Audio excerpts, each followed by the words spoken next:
أعوذ بالله السميع العليم من الشيطان اللعين الرجيم بسم الله الرحمن الرحيم الحمد لله رب العالمين وبه نستعين وخير الناصر ومعين ثم أفضل الصلاة وأتم السلام على خير خلق الله سيدنا محمد وعلى أهل بيته الطيبين الطاهرين والصحابة المنتجبين وبعد إخوات في الدين أحييكم بتحية الإسلام وهي قول السلام عليكم ورحمة الله وبركاته.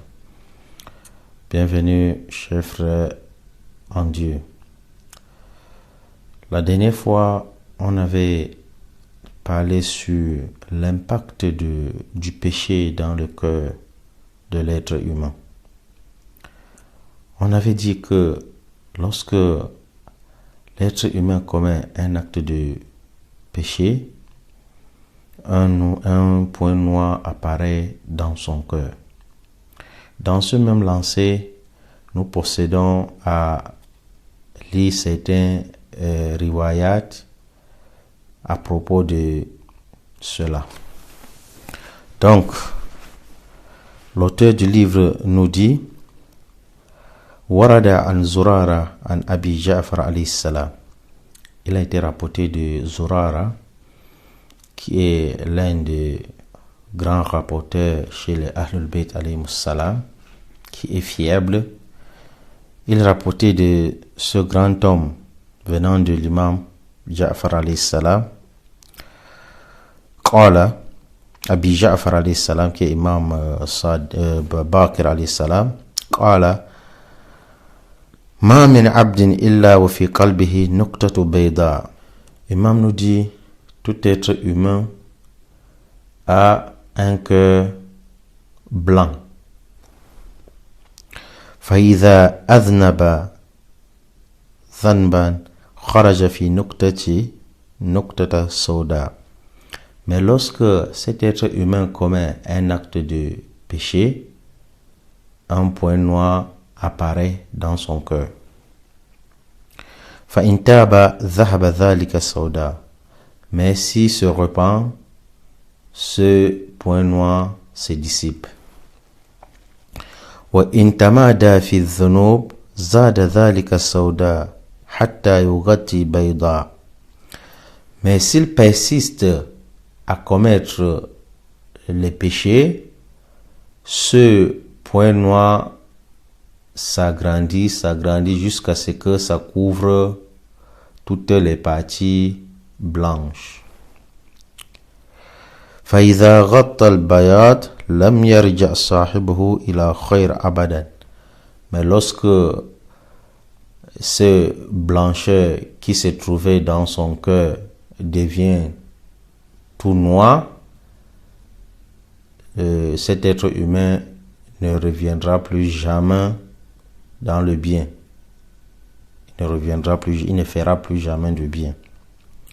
وهو قول الله عز وجل, et la parole d'Allah en est témoin, qui est بعد أعوذ بالله من الشيطان الرجيم بسم الله الرحمن الرحيم كلا برأنا على قلوبهم ما كانوا يكسبون. Allah dit, mais ce qu'ils ont accompli auparavant couvre leur cœur. C'est-à-dire les péchés qu'ils ont accomplis auparavant ont couvert leur cœur de sorte qu'ils n'arrivent plus à faire le bien. Un autre hadith. وقد ورد عن أبي محمد الحسن العسكري عليه السلام. Il a été rapporté de Hassan Askari, imam Hassan Askari, 11e imam alayhi salam, an abaihi alayhi salam, venant de ses parents, qala, où il dit, kataba Sadiq alayhi salam ila ba'd an-nas, que imam Sadiq avait écrit une lettre pour un peuple, in aradta an yukhtama bi khairin amalaka, que si tu veux que tes œuvres trouvent une fin heureuse, hatta yutukbida wa anta fi ahsani a'mal, jusqu'à ce que l'ange Gabriel sonne à ta porte et que tu as gardé tes bonnes œuvres, Fa'azmillah haqqa.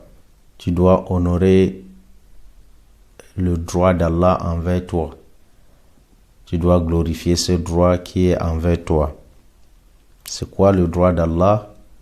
C'est de faire la prière, c'est de jeûner, de faire tous les actes d'adoration qu'Allah subhanahu wa ta'ala nous a ordonné de faire.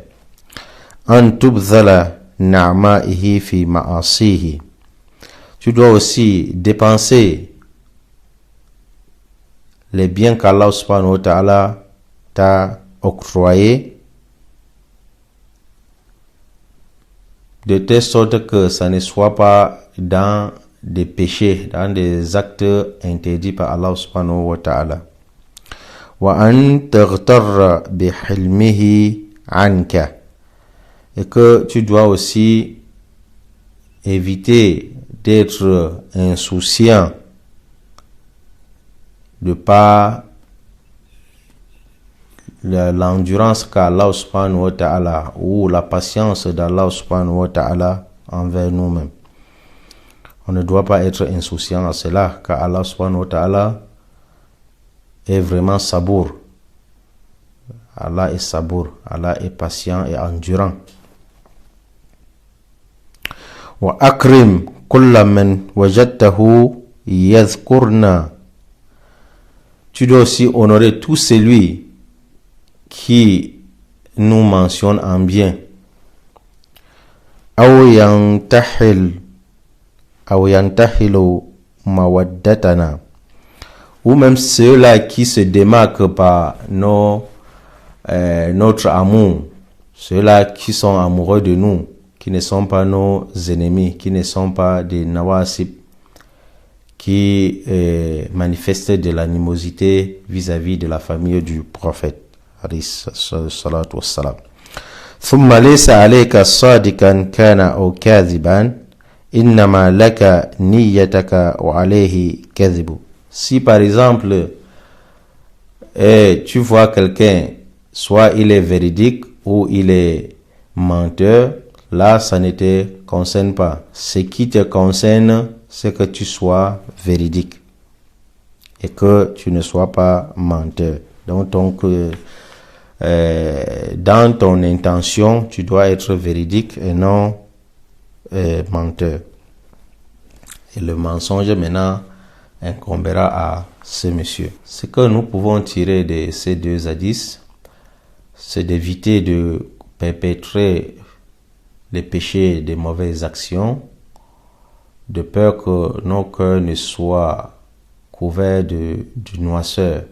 Et quand dès que cela arrive, nous n'aurons plus aucun brin de pitié dans nos cœurs. Tout comme les imams nous ont enseigné, c'est d'éviter d'être dans une situation de regret, c'est-à-dire commettre le péché et après avoir commis le péché, on se met à regretter. Imam Ali nous a déjà dit cela, qu'il faut éviter. Et il y a une histoire d'un grand savant qui était à Najaf Ashraf, qui s'appelait Muqaddas Ardebili. Un jour, il était en train d'enseigner. L'un de ses élèves souleva la main en lui disant: professeur, est-ce que tu commets-tu des péchés? Il dit: mais c'est quel genre de question cela? Il dit: moi je suis sérieux, commets-tu des péchés? Réponds-moi sincèrement. Muqaddas Ardebili lui dit: non, je ne commets pas de péchés. L'étudiant répliqua et dit: penses-tu à commettre des péchés? Il dit: non, même penser, je ne pense pas à commettre des péchés. Muqaddas Ardebili, rahmatullahi alayhi, il dit: moi, je vois les péchés comme des déchets humains, des excréments. Est-ce que si on te présente les excréments humains, vas-tu les consommer? L'élève dit: non. Il dit: est-ce qu'un jour penses-tu pouvoir manger, consommer l'excrément humain, il dit non. Il dit c'est à l'instar des péchés. Donc, chers frères, voyons des péchés comme de l'excrément humain qu'on ne peut consommer ni même songer à les consommer. Sur ce, je vous laisse. Wassalamu alaikum wa rahmatullahi wa barakatuh.